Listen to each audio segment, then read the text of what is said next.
It's a great pleasure to have Professor Furqan Qamar, a well-known name in the field of education, and particularly in the field of higher education, where his contribution is immense. Sir, I welcome you personally here, and I welcome you on behalf of School of Education, Mahatma Gandhi International Hindi University, Wardha. My first query that I would like you to opine, because you have been a great teacher, a great administrator at various places like Jamia Millia Islamia, first Vice Chancellor and founder Vice Chancellor at Central University of Himachal Pradesh, and also the Vice Chancellor in Jaipur. Also, your contribution in the Planning Commission is immense. I would like you to guide us that what is the sincere advice for our future budding teachers who can contribute genuinely in the field of higher education. Thank you, Professor Arbind Jha, for inviting me here and to give me this opportunity to be here. It was pleasure seeing the university and so many things happening in the university. Higher education is important. India is a young country. Presently, the size has grown. We have nearly 33 million students.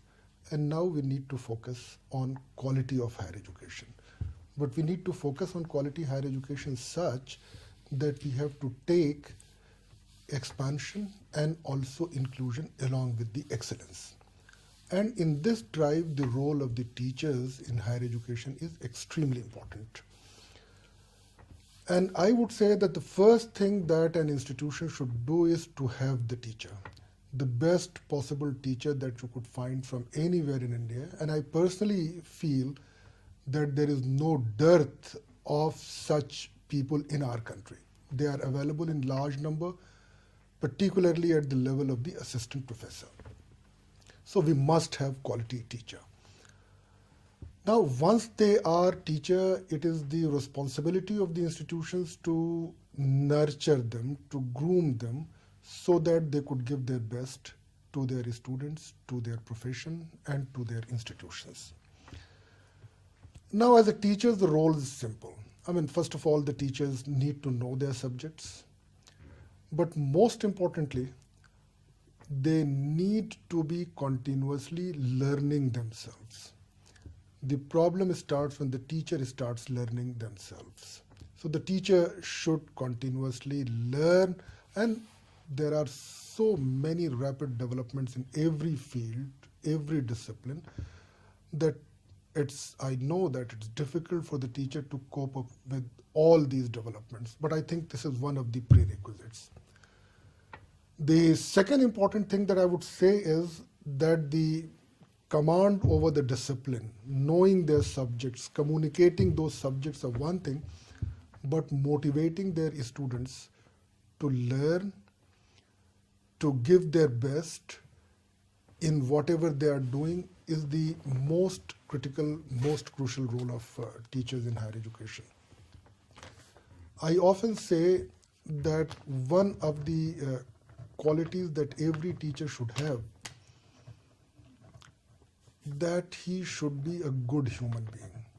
If a teacher is a good human being, he is able to develop empathy with the students. He is able to identify himself along with the students, and he has to take the students along. And when the teacher does this, the kind of academic environment that is generated, the kind of enthusiasm that is generated in a teaching learning context is remarkable, and that goes a long way. I would also like to say that, when we are talking about uniform curricula, a harmonized kind of examination system, that has led to a kind of aberration in the higher education system. Both the teacher and the students have become more focused on covering the syllabus. I think the role of the teacher should be, as somebody has said before, that the role of the teacher should be to uncover the syllabus in such an interesting manner so that the students are enthused, motivated, interested to discover the rest of the curricula. So thank you so much for elaborating this in a greater detail.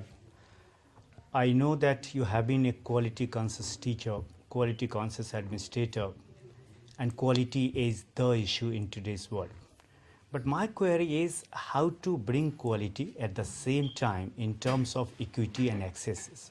For that, what kind of a strategy you'd like to suggest those who are sitting in the planning commission or the HRD or the future administrators like we and the future teachers, sir? Professor Arbind, I have been a firm believer that expanding the system of higher education to provide access to as many people who are interested to receive higher education, making the system such that everybody is able to access, that means ensuring inclusion in the higher education system, and at the same time promoting quality and excellence. All of these three things shall have to go together. I do not buy the argument whereby you say that, okay, we have expanded the system and we have gone for the quantitative expansion at the cost of the quality. No.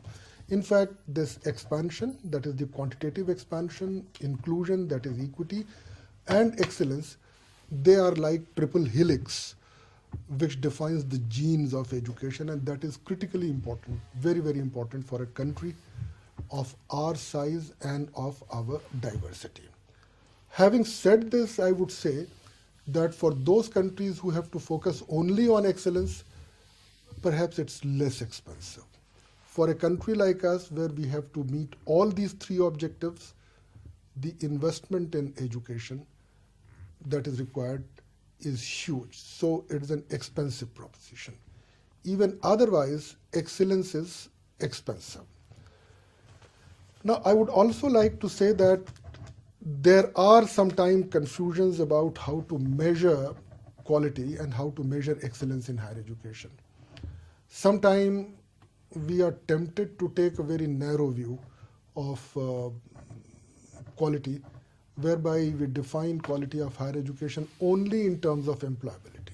Employability is important, but to me, employability is a natural tangential outcome of higher education. But the focus of higher education, the real measure of quality and excellence in higher education is that has higher education brought about some difference in the life of the people of the country? Has it led to social and economic development and transformation? Has it ensured making a better and humane society? Has it led to creation and development of new knowledge? So it has to be taken holistically. And higher education is a partnership between the leadership of the institutions, the faculty, and the students. And we need to create an enabling framework where this friendship is nurtured such that they all willingly participate in this process. And if we do that, there's no, sky is the limit. We can achieve anything in our country. We have tremendous potential. So today the key is, after quality education, particularly in the field of higher education and university education, it is said that the good governance with transparency. You are one of the embodiments of that.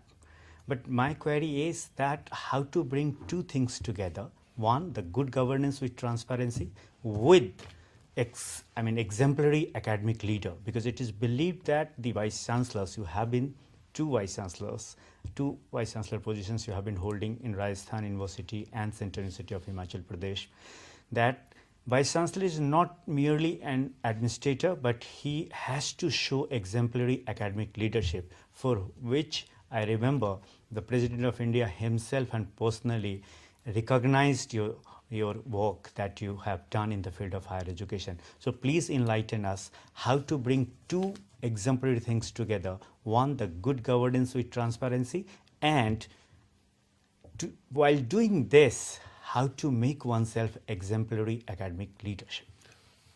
You see, all of these things are into one. They are not like the good governance, systems and procedures, and the leadership. These are not three different things, rather they are into one. Universities are autonomous bodies, but autonomous in the sense they have the freedom to frame their own rules. They have the freedom to make their ordinances, their regulations, subject to the approval, their own statutes, etc. And I think the beginning is generally made because that lays the foundation of the systems, institutions, that we frame those statutes, ordinances, and regulation because that becomes a guiding force.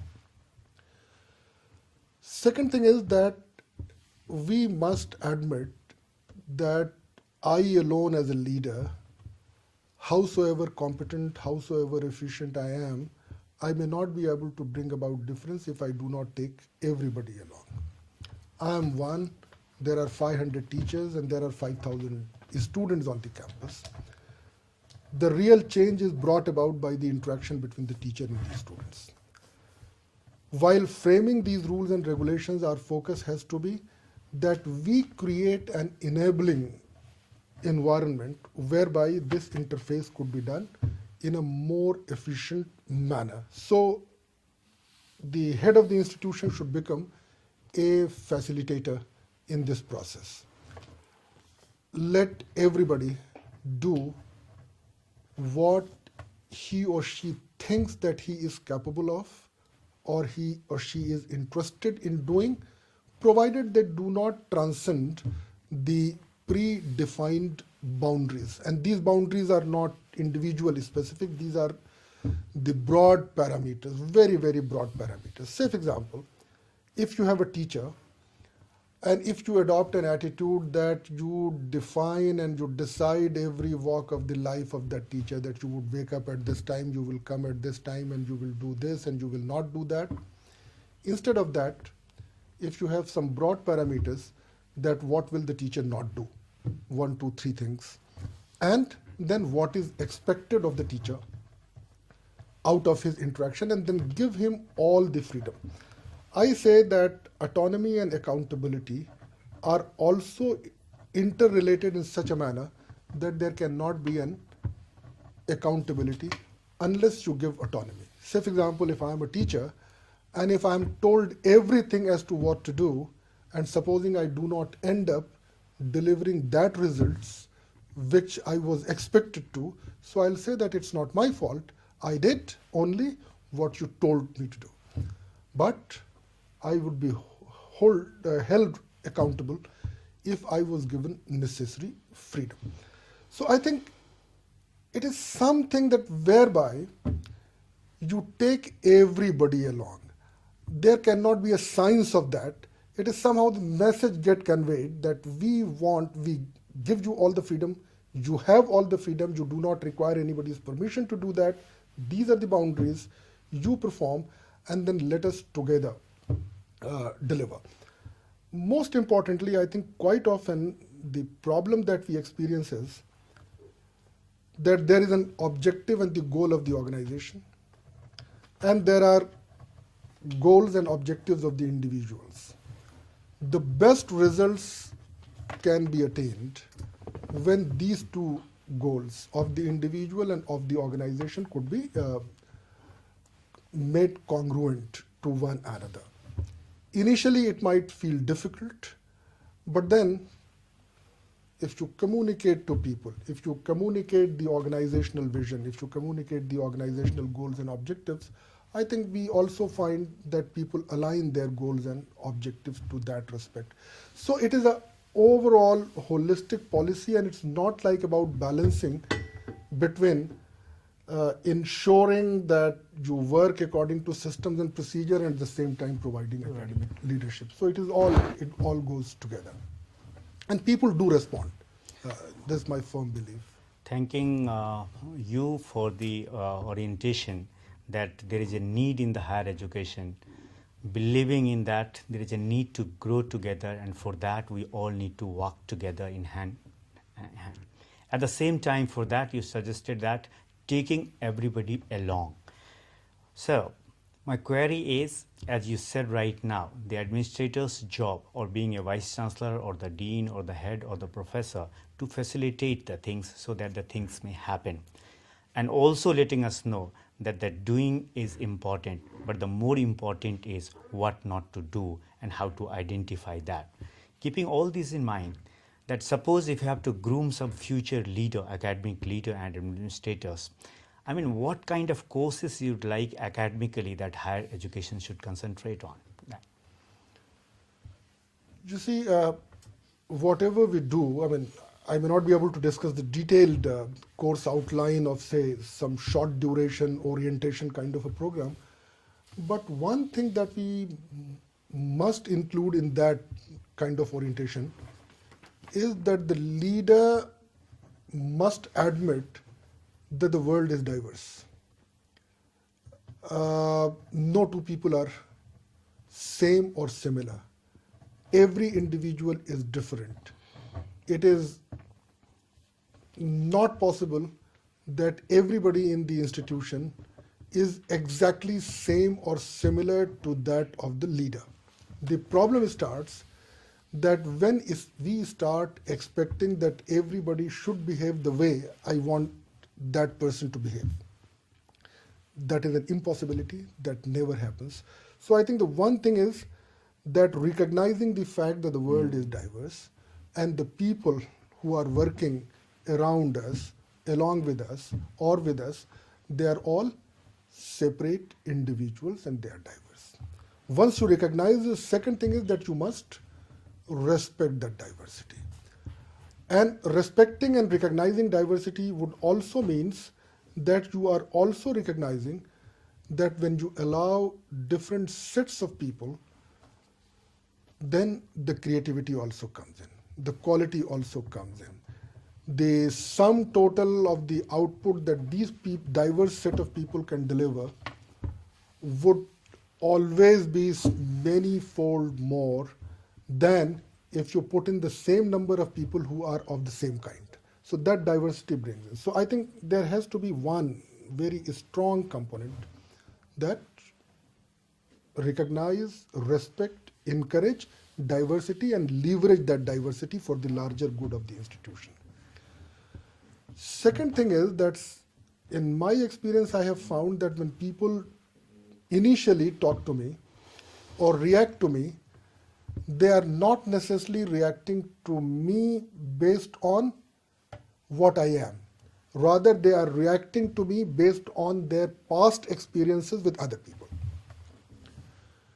Now, supposing if people have come to a system whereby they had wrongly or rightly developed a notion that the world is not a fair place, given the chance people would exploit me, people in the past have exploited me, they have not been just to me. If they had that kind of perception, then they are likely to initially talk to me based on that experience. That often breaks communication because then I'm likely to take as if they are personally offending me. Now the challenge is to keep on communicating with people and communicating with them that, look, do not judge me based on the past experiences that you had. Judge me based on the experiences that you have with me. And therefore, you win the confidence, you win the trust of the people. That would be easier if you are merit conscious, if you are ethical, if you do not compromise on the minimum set of standards that have been collectively arrived at. That gives a sense of trust amongst people. Problem starts the moment people see that, okay, I can be biased. And sometime when I think that I have given favor to somebody and that person would be loyal to me or would feel that perhaps I'm good, even that person realizes that if he can be biased in my favor, it means he can also be biased against me, or it can be biased in somebody's favor at my cost. So integrity, ethics, merit consciousness, I think is the quality that need to be cultivated in all leaders, because today's biggest challenge in a country like ours is when you have all the media hype that everything bad is happening, so on and so forth, world is not fair. I think we need to inculcate this value that no, generally the world is a fair place. The organization and the institutions are a fair place. Justice would be done to everybody. Everybody would get what it deserves. And if you do all of these kind of things, and if the leader develop that kind of a quality, things happen, people trust. In older institutions where the past experiences have accumulated over a period of time and have been passed on by generation, you require a lot more communication. So the third thing I would say, that the leader should also have a good communication skill. And when I say good communication skill, it does not mean that he should be talking too much. Rather, it also means listening to people and listening to them sincerely and communicating to them. So it's a two-way process. So the three key points you have elaborated, and if I summarize that, the leader's admission that the diversity is the key. As you have said, that the diversity can bring creativity and innovation in the field of higher education. And very pertinent point that you have highlighted is that it is not the reaction which is important, but the responding that is very important. And that too on the personal and one-to-one interaction that you have with me, not the kind of experiences you had in your past life. So 2 points. One, please highlight 2 or 3 challenges. On the one hand, they appear they are the challenges in the field of higher education, but at the same time, they are the real opportunities which can be capitalized to bring the quality revolution in the field of higher education. You see, one thing that comes to my mind immediately, many people say, based on some reports of this organization and that organization, that an predominant proportion of graduates from higher education are not only unemployed, but they are also unemployable.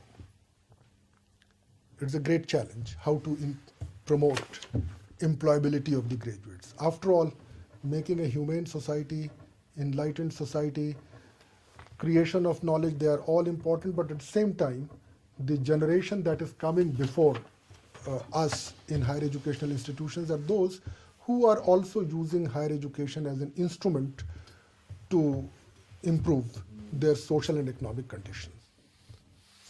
So it's a challenge. At the same time, normal behavior should be that if you find that your investment of time and your investment of money is not bringing about the kind of results, then people should not be investing in that, so should not be investing in higher education. But for some reason or the other, the demand for higher education in the country is rising, despite so-called unemployability. It means that there is some other value that people see to get from higher education. It's a challenge that the demand is rising, so we need to expand our system to accommodate as many people. But I think if you take both of these, they are also an immense opportunity.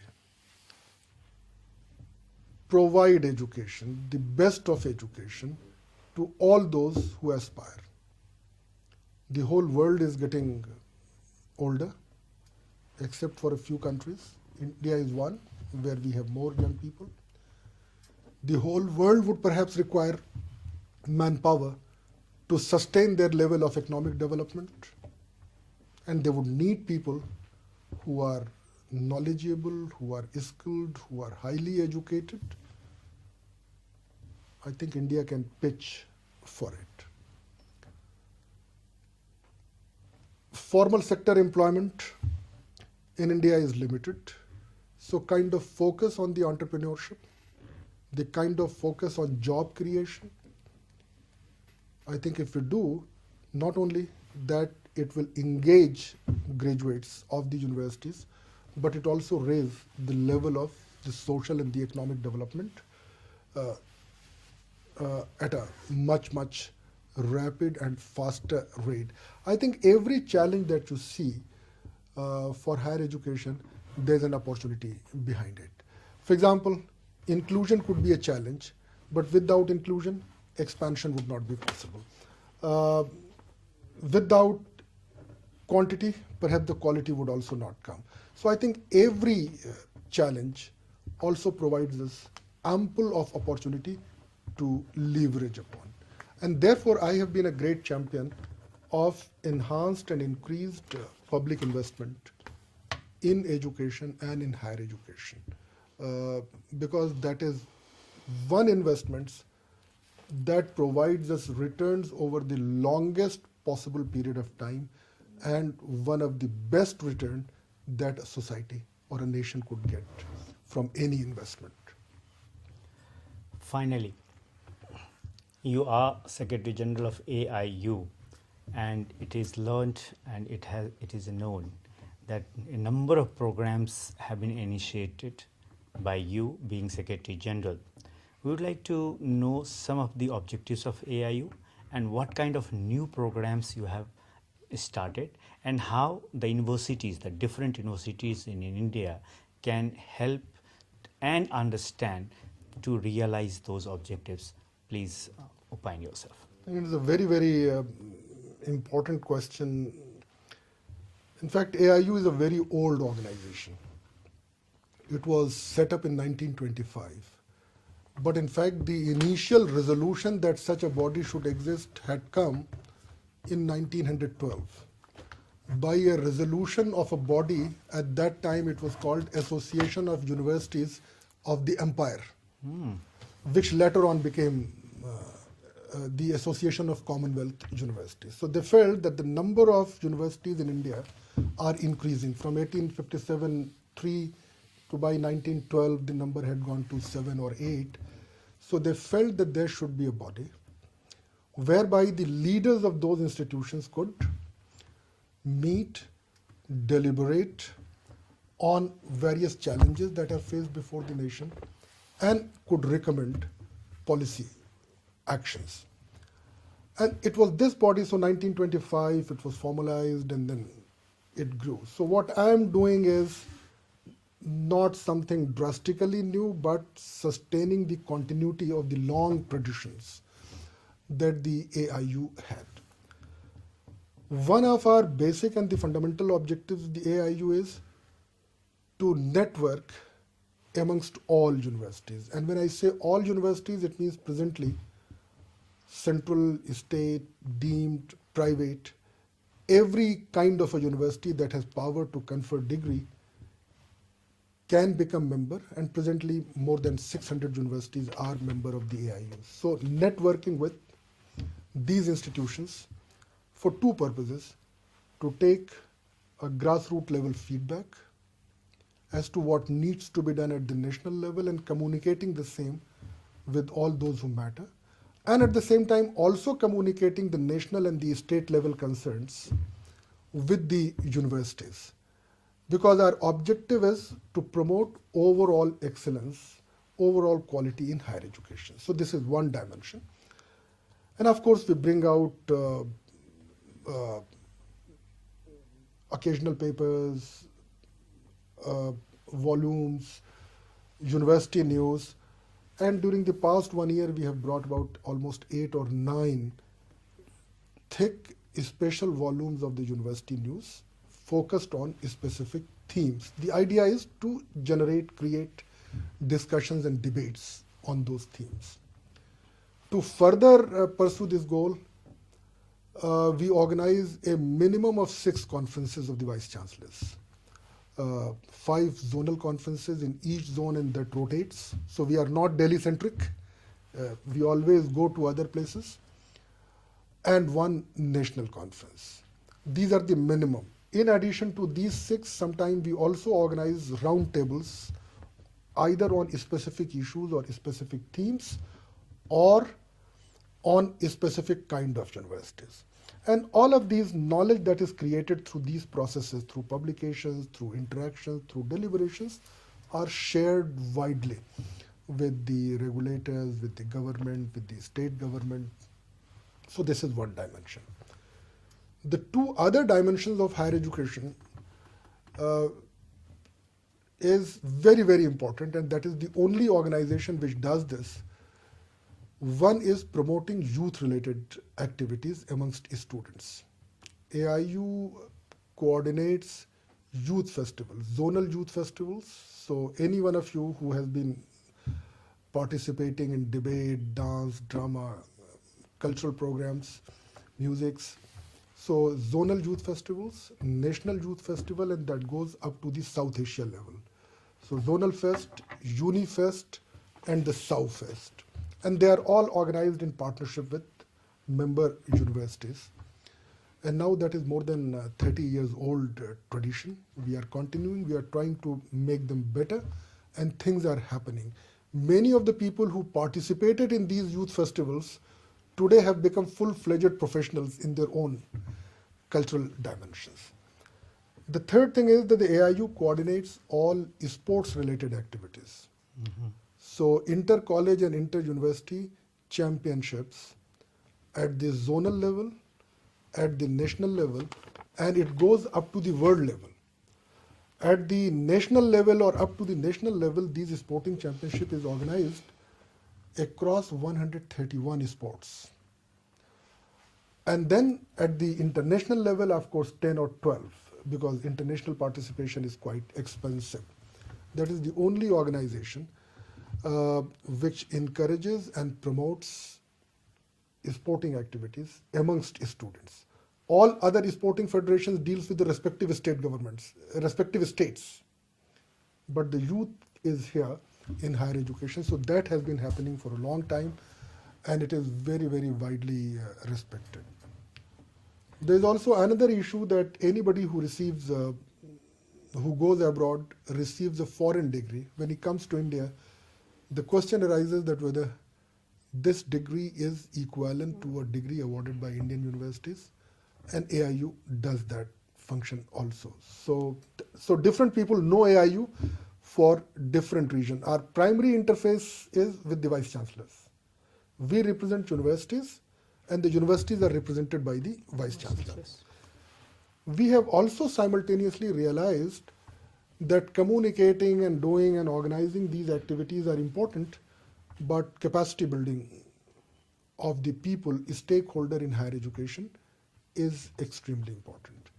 So much before any other institutions in our country started organizing the programs on research methods, AIU have been organizing 1 or 2 programs every year for the capacity building and research. We are happy that now ICSSR and so many other, UGC, many institutions on their own have started organizing these programs, but AIU is still continuing with 1 or 2 programs on research methods. These programs usually is of 7 days or 10 days. We have conventionally been organizing a capacity building program for registrar, finance officers, and controller of examinations. Another capacity building program that we organize is on the IT integration in higher education. So where again, some teachers and some of the non-teaching staffs, we have long been organizing capacity development programs in examination reforms, largely aimed at controller of examination, deputy controller of examination, and the assistant controller of examination. We have been organizing 1 capacity building programs for the women administrators, specifically. Very interesting. And that too has been happening for quite some time. What I have been doing is that sustaining these activities and ensuring that if anything is worth doing, it is also worth doing in a good way. So we are trying to improve the participation, improve the quality, and improve the performance in the delivery. Presently, AIU's University News, which every week gives bibliography of doctoral thesis accepted in Indian universities, is the only comprehensive source of information as to on what topic the PhD have been done. We have started publishing volumes, separate volume, yearly volume, in social sciences, humanities, sciences, engineering and technology, so that these are readily available to the researcher and the faculty member and the supervisor to initiate them into what others have already worked on, so that they do not repeat, they do not duplicate, and they improve upon the work that will be done. So this way these activities are being done. Our focus is to increase participation of all and to improve the quality and the delivery of these programs. Thank you these so are the much, sir. things. It was indeed a great pleasure to have you in this media lab of Department of Communication of Mahatma Gandhi International Hindi University, Wardha. Taking all the pains, you have come so far being with us. Hope to have many such interactions in future too. Also, thank you so much, sir. Thank you very much, Dr. Jha, for giving me this opportunity. I'm sorry that in the past you provided me opportunities twice to me which I could not avail, but I am extremely delighted, was extremely happy to be here today to participate in the 2-day seminar that you organized today on learning beyond classrooms, teaching learning beyond classrooms, and also to talk to you in this show. It's extremely a pleasure. Thank you so much.